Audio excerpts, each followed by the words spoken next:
OK? OK. Donc, on s'était arrêté au niveau de la liste des serveurs. Je vais exécuter encore le projet. OK. Et bon, si vous remarquez bien, la dernière fois, on avait chargé le tableau avec les informations qui nous venaient au niveau de la base. Mais si vous regardez bien, la colonne ID n'est pas chargée. Hein? OK. Donc, ici, j'ai fait une petite erreur au niveau de. Donc, je suis toujours au niveau de serveur contrôleur.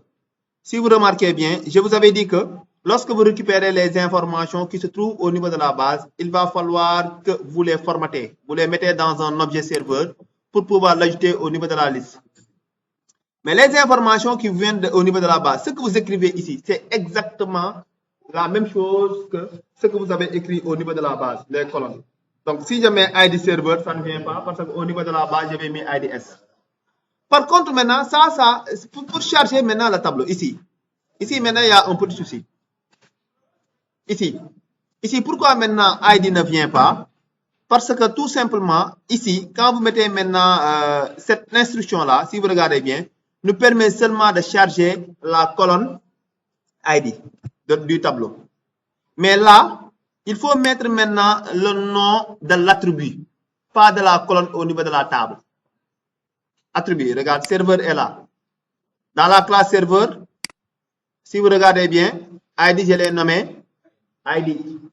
Je n'ai pas mis IDS. Donc, il va falloir que je revienne ici et que j'enlève S. Vous avez bien? Donc, pour charger maintenant les colonnes du tableau, il va falloir que vous utilisez les attributs, les noms des attributs de la classe. Et quand j'exécute, normalement, je ne dois plus avoir cette erreur-là. Vous aussi, c'est la même chose. J'ai vu tout à l'heure qu'il y a des colonnes dont vous n'avez pas de données. Regardez maintenant les valeurs, les attributs, comment vous les avez écrits au niveau de la classe. Donc maintenant, je n'ai plus ce problème. Hein? OK. Maintenant, ça, c'est géré. Ce qu'on va faire, nous allons maintenant gérer l'enregistrement. Par exemple, le fait, par exemple, de saisir ici des informations, n'est-ce pas? Et de l'enregistrer. Quand on enregistre maintenant ici, on doit faire deux choses. Hein? Voilà. Ça doit s'afficher ici. Mais normalement, ici, puisqu'on l'a appelé dans Initialize, c'est pourquoi à chaque fois, vous avez les données. Mais, la première chose qu'il doit faire, c'est récupérer ces informations, aller au niveau de la table serveur et les sauvegarder là-bas. Et c'est maintenant l'autre table qui appelle la méthode qui permet de récupérer les informations qui se trouvent au niveau de la table serveur. Donc, ce qu'on va faire, je vais aller maintenant au niveau de...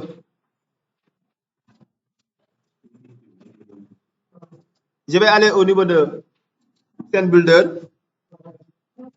Ça va? Je vais lancer serveur XML. Ça. Et ici, ce qu'on va faire, j'ai le bouton enregistrer. Maintenant, pour le bouton enregistrer, il faut maintenant qu'on lui associe une méthode. On va associer maintenant une méthode à enregistrer, une méthode nommée, je peux l'appeler save. Une méthode save, et c'est dans cette méthode qui va nous permettre, donc, cette méthode, donc, je vais aussi le faire avec modifier. Hein. Je clique sur modifier.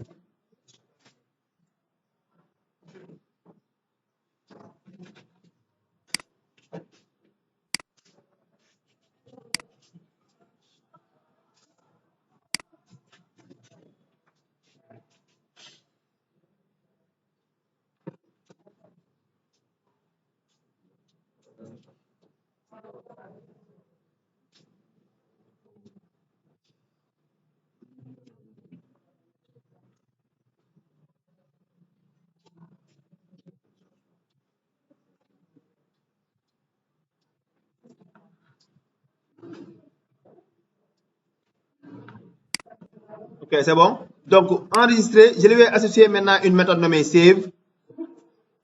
Modifier aussi, je lui associe une méthode nommée update, peut-être. Je mets update. Supprimer une méthode nommée delete. Effacer, bon, une méthode nommée clean ou clear. Hein? clear, comme ça.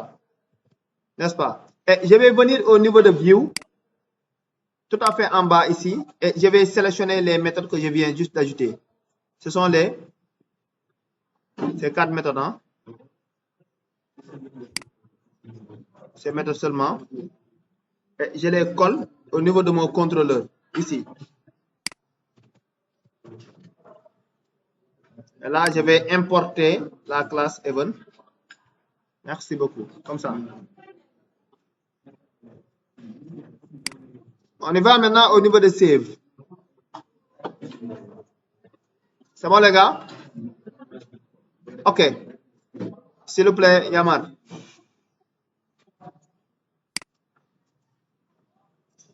Nous allons écrire maintenant ici, je mets la méthode qui permet SQL. SQL, c'est insert into. C'est quelle table? Serveur, values, n'est-ce pas? Et là, nul. Bien nul comme ça. Oui, bon. Nul. Est-ce que j'ai pas. N'est-ce pas?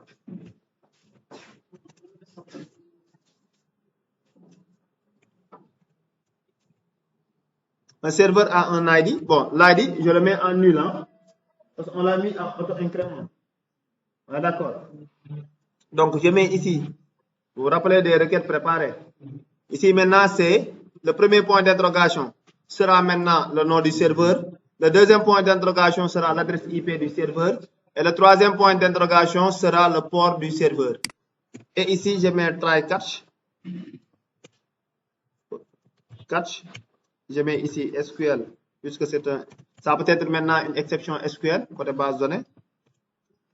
Et là, je mets throw, new, runtime. Bon, pour les exceptions, peut-être on aura l'occasion maintenant de revoir les exceptions. Bon, les exceptions en Java, c'est un chapitre à part, hein, n'est-ce pas? On peut même, il y a des exceptions maintenant prédéfinies.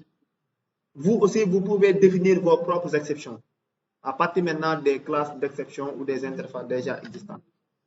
Et là, je vais mettre quoi? db. Init. Et je lui passe la requête.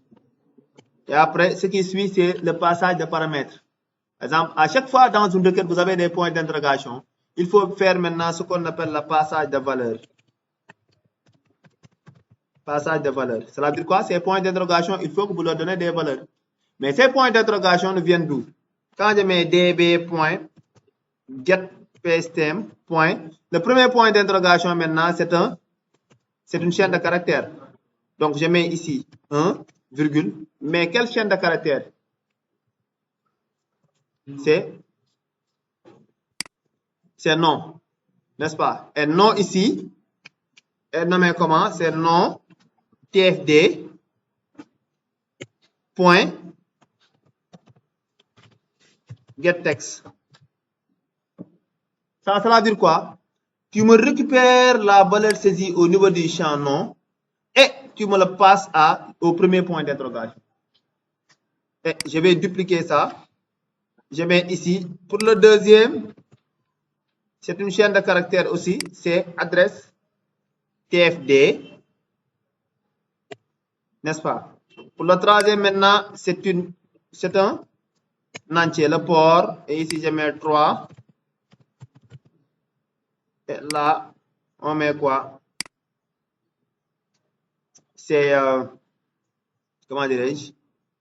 Port TFD point getText qui est une chaîne de caractères point parse. Bon, je pense qu'on doit faire parse. C'est integer, je me rappelle bien, integer point parse int.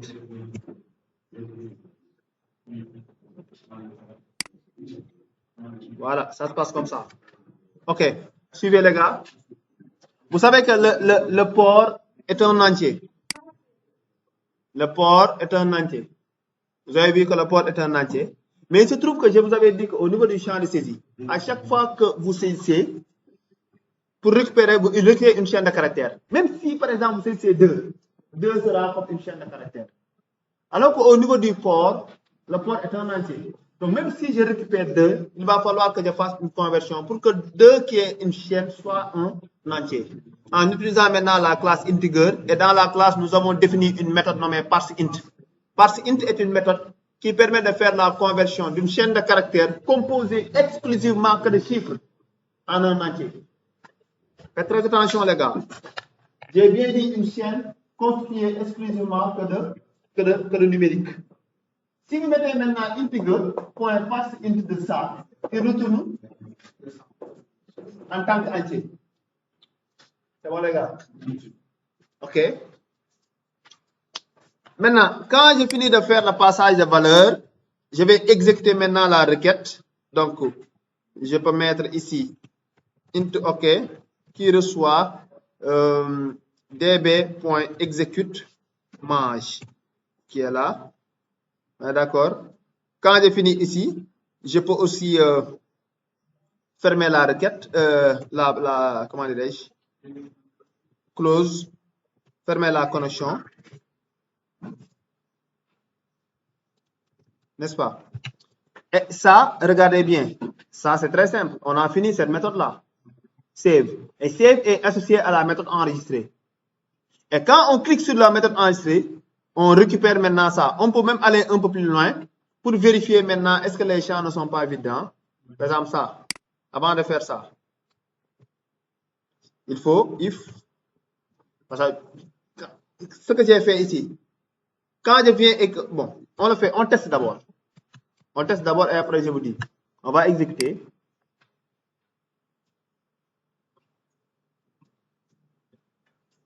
Je viens, je vais enregistrer. OK, il y a un problème quelque part qu'on va essayer de gérer. 114. 114. Il me dit quoi ça?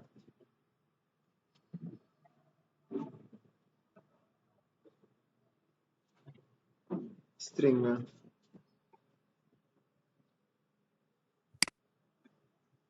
OK.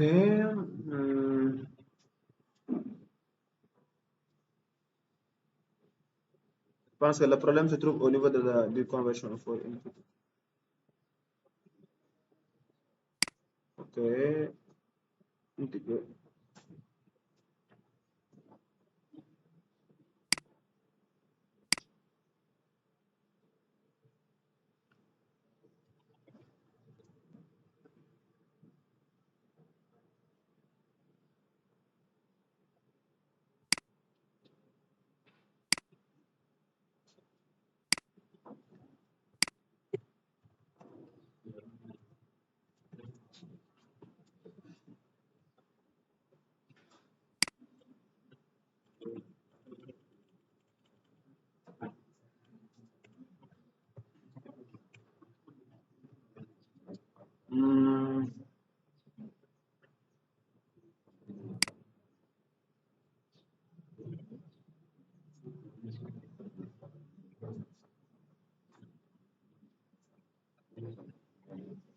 OK.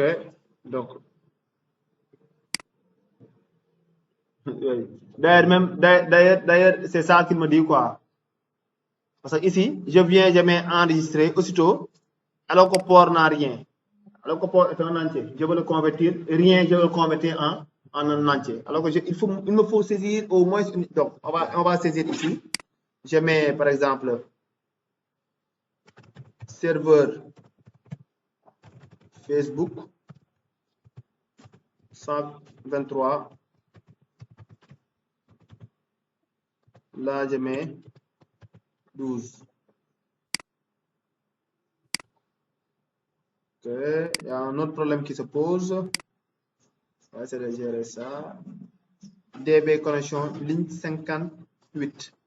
Ligne 50. DB connexion ligne 50. DB connexion ligne 50. DB connexion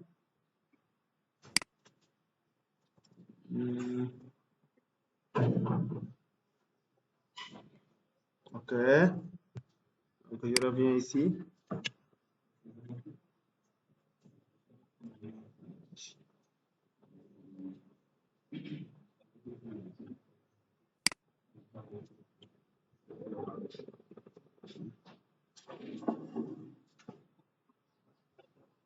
Est-ce que j'ai pas fait d'erreur au niveau de la requête?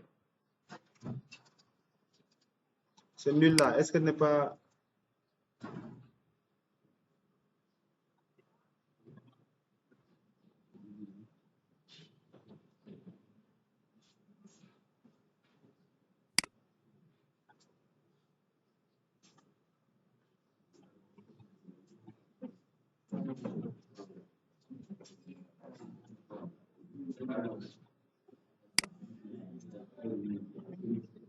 Donc,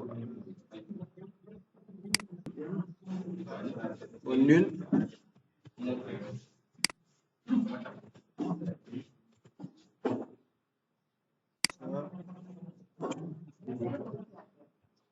Bon, je vais exécuter ça. Je vais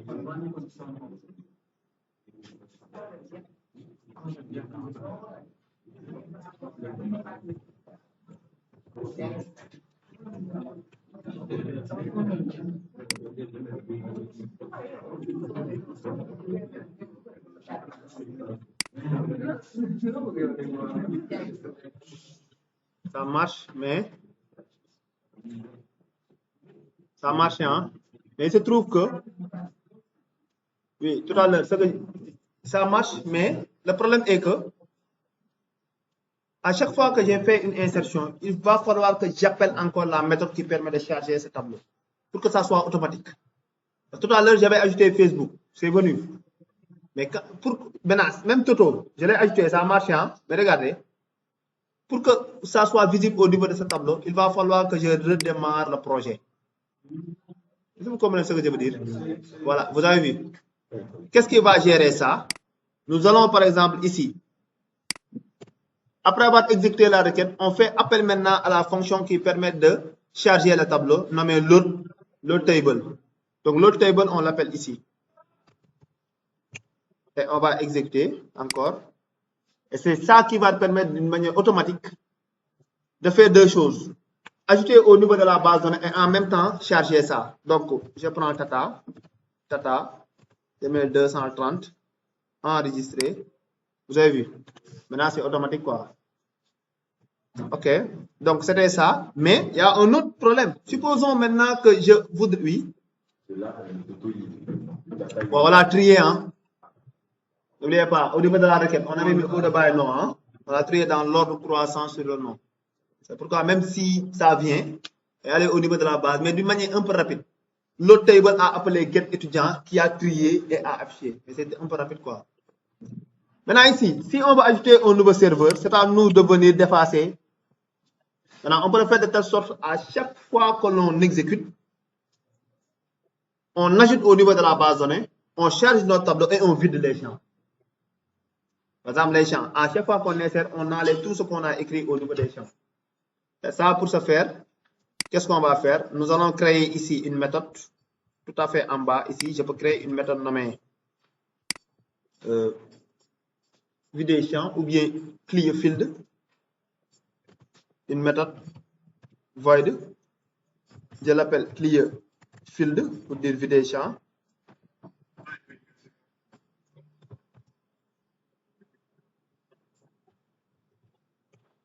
Maintenant, on a trois champs. Qu'est-ce qu'on va faire pour ces champs-là? Je mets nom, tfd, point. Get permet de récupérer une information. Son contraire, c'est cette texte qui est là et je lui donne chaîne vide. D'accord. Je duplique ça. Quand vous mettez nom tfd.set texte et vous lui donnez chaîne vide, vous lui dites quoi? Au niveau du champ de saisie, vous ne mettez rien du tout. Donc ici, je vais le faire pour adresse IP et là, je vais le mettre pour port tfd. Mais j'ai défini la méthode, mais la méthode n'est pas appelée. N'est-ce pas? Alors que quand est-ce que je veux l'appeler? À chaque fois que je fais une insertion. Donc, je vais l'appeler ici. Je mets clear field. Et en même temps aussi, ce bouton effacer qui se trouve au niveau de l'interface graphique. Il y a le dernier bouton à droite, effacer. Effacer permet aussi de vider les champs. Par exemple, si je fais une erreur et je voudrais maintenant, bon, vider tout le champ. Ou bien, si je veux modifier un étudiant, un serveur, et que les informations soient chargées au niveau de ce champ, je veux modifier toutes les informations, je veux vider et saisir par moi-même. Ça aussi, c'est possible.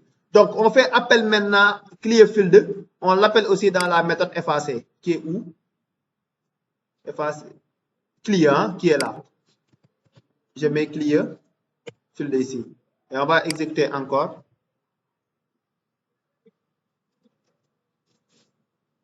Ok, donc je viens, j'écris, et je viens, je mets effacer. Vous avez vu? Maintenant, nous, on va ajouter un autre serveur que je vais appeler serveur de Easy.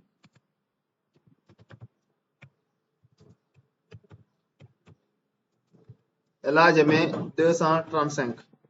Quand je mets enregistré, vous avez vu, il a ajouté au niveau de la base, il a chargé le tableau, il a vidé maintenant les champs de saisie. Et nous avons un serveur de Easy qui est là. D'accord? Et maintenant, si par exemple j'écris quelque chose aussi que je voudrais effacer, je mets effacer. Ça permet de vider aussi les autres champs. Donc, si vous regardez bien, les gars, on a pu maintenant gérer, on a dit create serveur. On a géré le C, c'est la création, create. On a géré aussi le R, qui est la consultation RIT. Il nous reste maintenant le U, update, et le D, qui est delete. On va commencer maintenant par update. Maintenant, pour update et la suppression et la modification, il va falloir que nous repérons d'abord le serveur à supprimer ou bien à modifier. On est d'accord? Sinon, on risque maintenant de supprimer tous les serveurs ou bien de modifier tous les serveurs. Donc, ça se passe comment? Quand je viens ici, je veux modifier par exemple le serveur Tata. Il faut sélectionner le serveur Tata. Ça va, les gars? Si on sélectionne le serveur Tata, dès l'instant qu'on le sélectionne, aussitôt on doit avoir toutes les informations de Tata qui vont être chargées ici. Ça se passe comme ça. Quand je clique par exemple sur Tata, aussitôt on aura Tata et ici 230. Et maintenant c'est à moi de voir qu'est-ce que je dois modifier au niveau de ces informations. Ça c'est un. Deuxièmement aussi, il faut récupérer l'ID du serveur à modifier. Par exemple 7. Il faut le récupérer. Parce que la modification concerne seulement le serveur Tata. Et le serveur Tata a un ID qui est unique qui est égal à 7. Aucun serveur n'a un ID qui est égal à 7. Troisièmement, maintenant ici, les gars, modifier un serveur est différent d'ajouter un serveur. Ça veut dire quoi? Lorsque je sélectionne ici un serveur et que les informations de ce serveur à modifier seront renseignées ici, ce bouton-là, enregistrer, lorsque j'y clique, il va enregistrer un nouveau serveur du même nom que le serveur, mais d'ID différent. Alors que nous, on ne veut pas ajouter, mais on veut modifier. Donc, pour gérer ça, à chaque fois que l'on sélectionne un serveur à modifier ou à supprimer, on doit désactiver le bouton enregistrer pour ne pas que nous ayons la possibilité d'enregistrer. Donc, ce que je dis là, je vais le faire d'abord et vous allez voir l'inconvénient avant maintenant qu'on gère ce cas-là. C'est bon, les gars? Donc, pour ce faire, nous allons revenir ici au niveau de notre scene builder. Hein. On revient au niveau de scene builder et on va sélectionner la table. On va sélectionner le tableau. Le tableau, hein. On sélectionne le tableau et en sélectionnant le tableau tout à fait en bas, tout ça, ce sont des méthodes. Ce sont des méthodes maintenant, par exemple ici, ce sont des méthodes qui nous permettent de dire si par exemple on survole le curseur au niveau du tableau. Si on sélectionne, on clique sur le tableau. Si par exemple, si on sort du tableau. Mais nous, ce qui nous intéresse, c'est, il y a une méthode ici nommée, voilà, cette méthode-là. Ce qui concerne maintenant mouse, la souris. Et je dis quoi? Je vais le lire en français. On mouse cliquette. On mouse cliquette. C'est en français, hein? En mouse, en mandier. On mouse cliquette, hein? Les gars, ça veut dire quoi? C'est-à-dire qu'à chaque fois que je passe un clic sur une ligne du tableau, je dois pouvoir récupérer maintenant les informations concernant uniquement cette ligne. C'est ça que nous voulons, nous. D'accord? À chaque fois que l'on clique sur une ligne, si on clique sur une ligne, les modifications ou bien la suppression à apporter concernent seulement cette ligne. C'est bon, les gars? Donc, c'est ici maintenant. Donc, vous sélectionnez d'abord le tableau. Oui, Fatimata? On sélectionne le tableau. On vient ici. Les anglophones, vous m'aidez. On lit comment? Cliquez, hein? Cliquez. Cliquez. Clique. Ok, donc on must click. Ou bien en français, nous les francophones, on va dire on must cricket. Donc ici, on va créer seulement une méthode nommée get. On peut le nommer get data. Hein? Get data. Ça permet de récupérer seulement les informations, n'est-ce pas? Et qu'est-ce que je vais faire? Je viens au niveau encore de view, tout à fait en bas. Je vais récupérer cette méthode-là que je viens juste de créer. Lui est la méthode est là. N'est-ce pas? Ici. Donc, je viens tout à fait en bas là. D'accord? Et ici, je vais... Hein? Oui.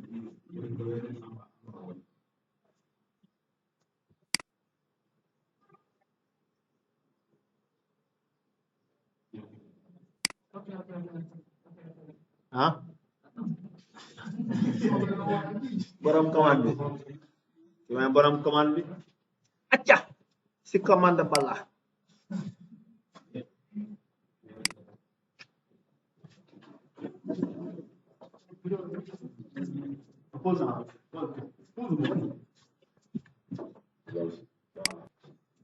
Ok, donc ici, je vais importer cette classe-là. Mais regardez bien. Importer cette classe-là. Il faut importer la classe où vous avez javafx.scn.input. Hein? Pas org. Ça. Ok. Qu'est-ce que je vais faire maintenant ici? Je vais récupérer les informations maintenant de la ligne sélectionnée. Comment? En déclarant ici maintenant un... Bon. On va déclarer ici un serveur. C'est un serveur. Serveur, comme ça. Qui reçoit serveur tb point get selection, c'était comment même? Oui, get selection modèle. Get selection modèle vous retourne maintenant un tableau de serveurs. Si vous regardez bien, une liste de serveurs. Get selection modèle. Regardez, un table view de selection modèle de serveurs. Moi, j'ai besoin maintenant de ça. Regardez bien.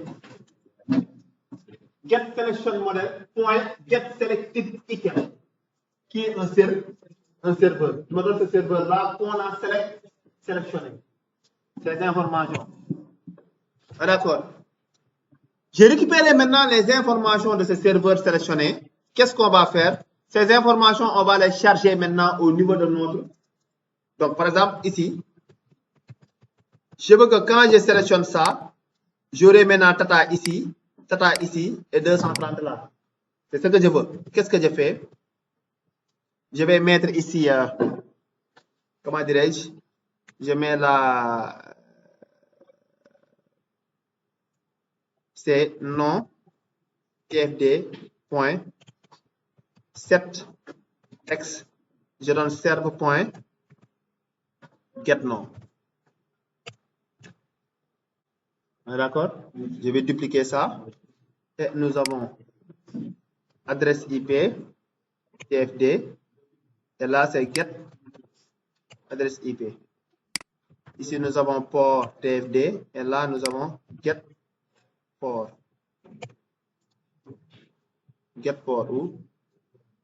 Ok, donc ici, set text, get port. Bon, ça c'est un entier. C'est un. Ok, bon, ça c'est un entier. Hein? Comment on convertit maintenant un entier en. Je mets string, point. Un entier. Est-ce que c'est pas ça? Body of. Bon, testons ça. Je me suis, parce que getPort est un entier et on doit écrire une chaîne de caractères au niveau du champ. Vérifions ça d'abord.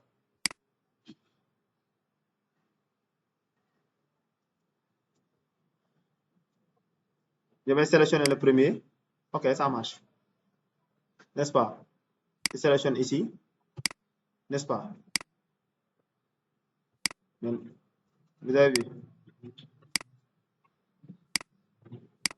Vous avez vu, hein? À chaque fois que l'on sélectionne un élément, ces informations sont chargées ici. Mais regardez l'inconvénient maintenant. Regardez le problème, les gars. Normalement, quand je sélectionne, je dois faire deux choses pour cet élément. Soit une modification ou bien une suppression. Mais quand je clique encore sur enregistrer, hein? Donc ici, voilà. Donc ici, le problème, pourquoi ça ne vient pas? Parce qu'on avait mis email A, pas email, le nom A unique. On avait mis le nom A unique au niveau de la base. Mais si on n'avait pas géré ce cas-là, vous allez ajouter encore un autre serveur du même nom, de même adresse, parce que vous ne pouvez pas avoir deux serveurs de même nom ou bien de même adresse. Ça, on l'a déjà géré là-bas au niveau de la base. Mais si on n'avait pas géré ça, vous allez insérer encore un nouveau serveur, ce qui n'est pas bon. Donc, nous, qu'est-ce qu'on va faire? À chaque fois qu'on sélectionne, on va désactiver le bouton enregistrer pour ne pas que nous fassions un nouvel enregistrement. C'est bon, les gars? Et pour ce faire, ici, comment désactiver maintenant un bouton? Donc, c'est ici, hein? C'est sélectionné, c'est ici. À chaque fois qu'on sélectionne, que l'on remplit, aussitôt maintenant, on va mettre enregistrer btn point set disable et on le met true. Ici, enregistrer, c'est le nom du bouton. Point set disable et on le passe ici true. Ça veut dire quoi? Il faut désactiver le bouton. Mais quand est-ce? Pas n'importe quand. On l'a appelé où? Dans cette méthode qui permet de sélectionner un serveur. Donc, quand on exécute, à chaque fois qu'on sélectionne un serveur, on va désactiver le bouton enregistrer. Ça, c'est quoi?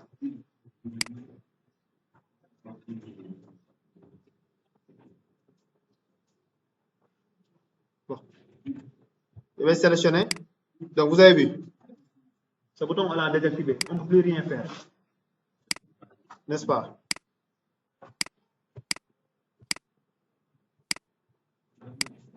D'accord? OK. Donc, maintenant, on a géré ça. Il reste maintenant, on n'a pas géré le modifier parce que même si on gère ici, oui, on change de 10 en 20. Ici, on change 80 en 80. Quand vous cliquez sur modifier, rien ne se passe. On n'a pas encore géré ça. Et nous, qu'est-ce que nous allons faire? Nous allons revenir maintenant au niveau de update. Mais ici, il y a un petit problème qui se pose, les gars.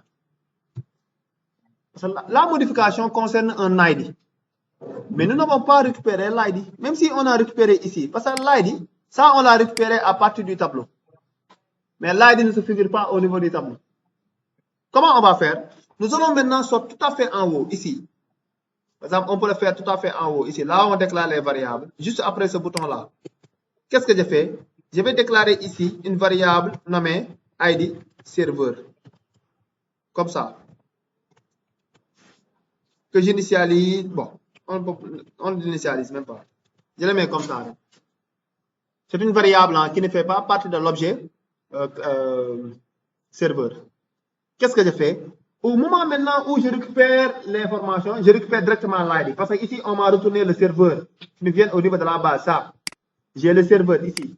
J'ai même l'ID. Qu'est-ce que je fais là? Je vais mettre maintenant ID serveur. Pourquoi? Maintenant, quelqu'un peut-être va me dire, mais pourquoi cette variable, vous ne l'avez pas déclarée dans la méthode getData? Non. Parce que cette variable-là varie, sa valeur varie à chaque fois que l'on sélectionne un serveur. Vous avez vu?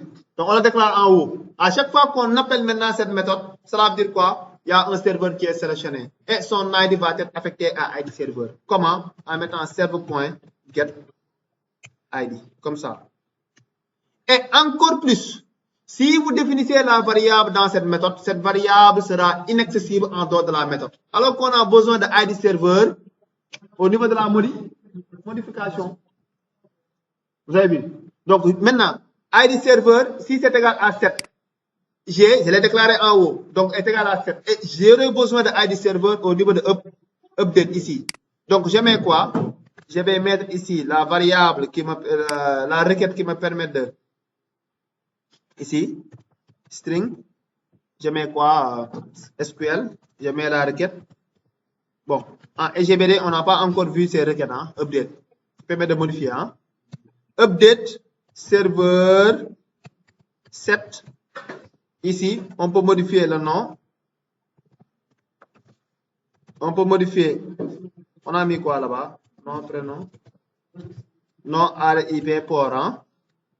Nom ADRIP port.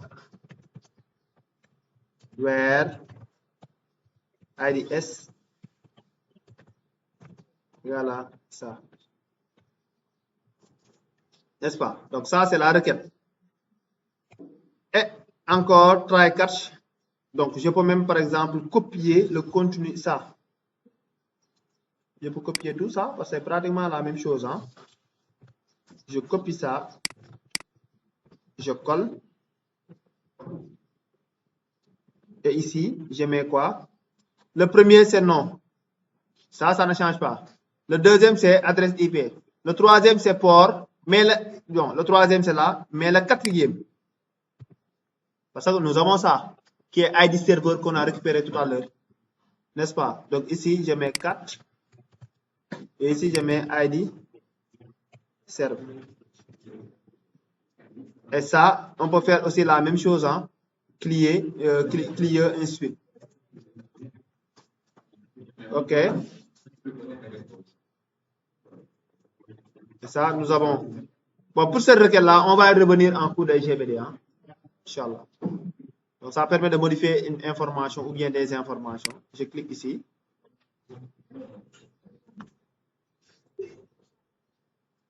OK, on prend maintenant Toto.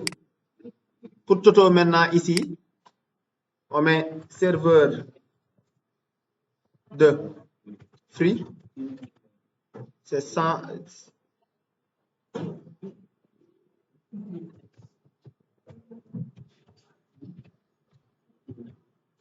Et ici, je mets pour le port 54. Modifié. Et si vous regardez bien, on a plus Toto. Mais Toto a été modifié par serveur de free avec toutes les informations. N'est-ce pas? Mais ici, il y a un autre problème qui se pose. Hein? Qu'est-ce que vous remarquez? Même si on fait la modification, le bouton ancien reste toujours désactivé.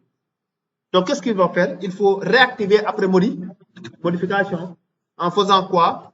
En venant ici, juste là, tout à fait en bas, je mets enregistrer btn.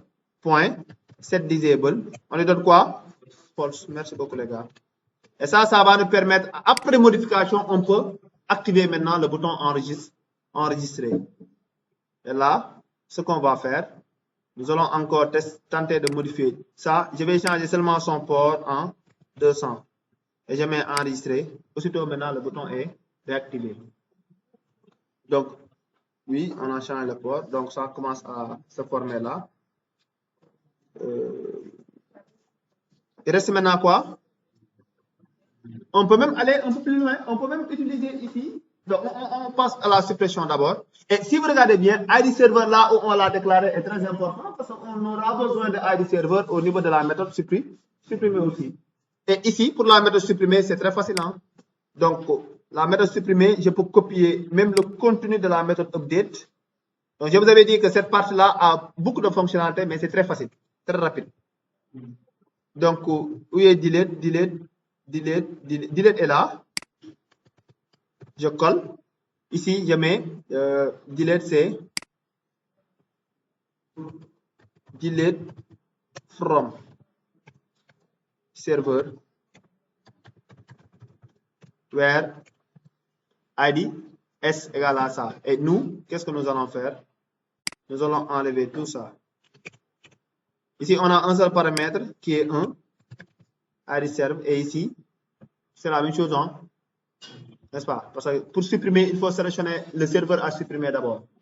D'accord? Et ici, je vais exécuter encore. Je vais supprimer maintenant le serveur nommé Tata.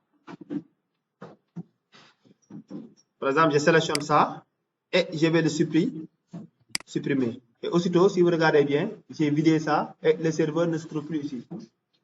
Donc, nous, je peux dire ici, on a fini notre projet. Maintenant, qu'est-ce qu'on va faire? Nous allons ajouter peut-être notre système de notification.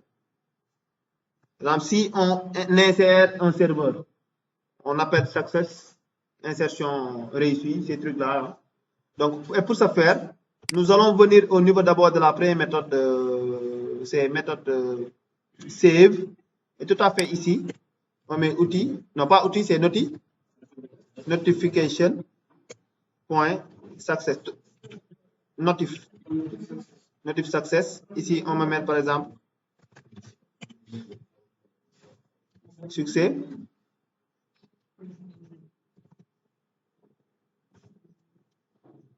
Serveur enregistré, bien enregistré même.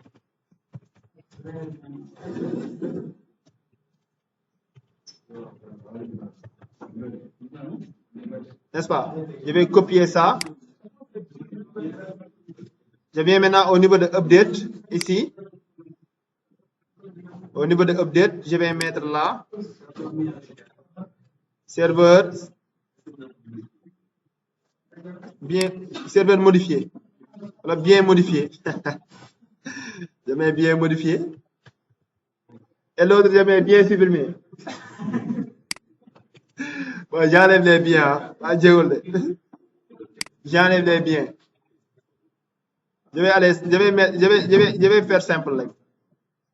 Je vais delete. Delete est là. Hein. Succès. Et ici, je mets supprimer. Et maintenant, on va faire maintenant un dernier test sur toutes les fonctionnalités. Je vais exécuter ici. Bon, je vais même modifier. N'oubliez pas que, voilà, je mets là, login. C'est bon les gars, je mets ici, login. Et faire un dernier test sur toutes les fonctionnalités. Et je vais exécuter ça.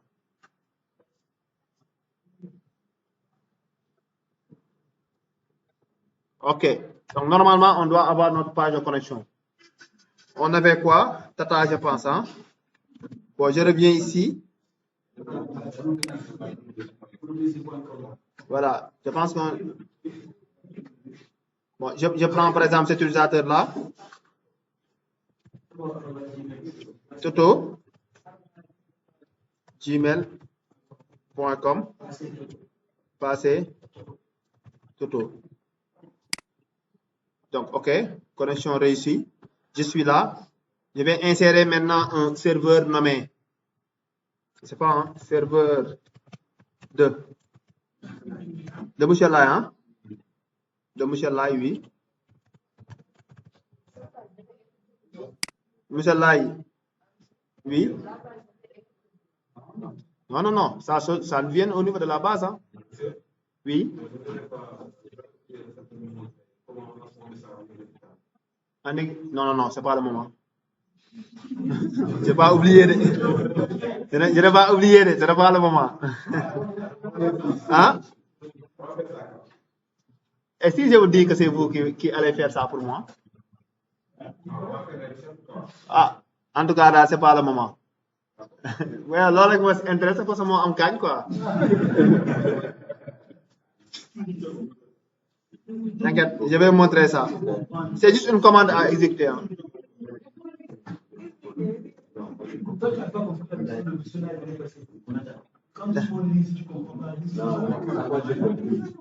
Ok, donc j'ai ça, serveur de Mouchalai, enregistré. Ok, vous avez vu, serveur enregistré. Hein?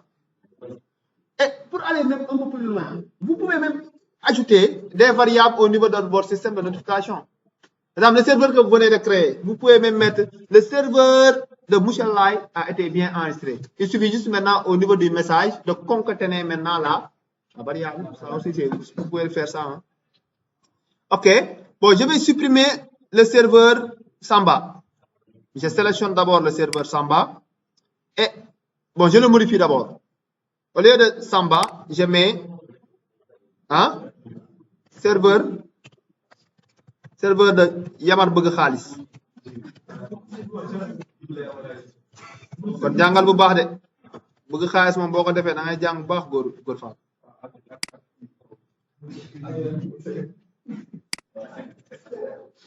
modifier ok donc ça marche serveur modifié et nous avons ici serveur de Yamar voilà bon on a la possibilité aussi de n'est-ce pas ok et enfin nous allons supprimer ces serveurs. On le supprime. Et maintenant, et pour l'autre là, ça permet seulement d'effacer. Et maintenant, ça marche, les gars. On a fini maintenant le projet. Donc, je vous remercie.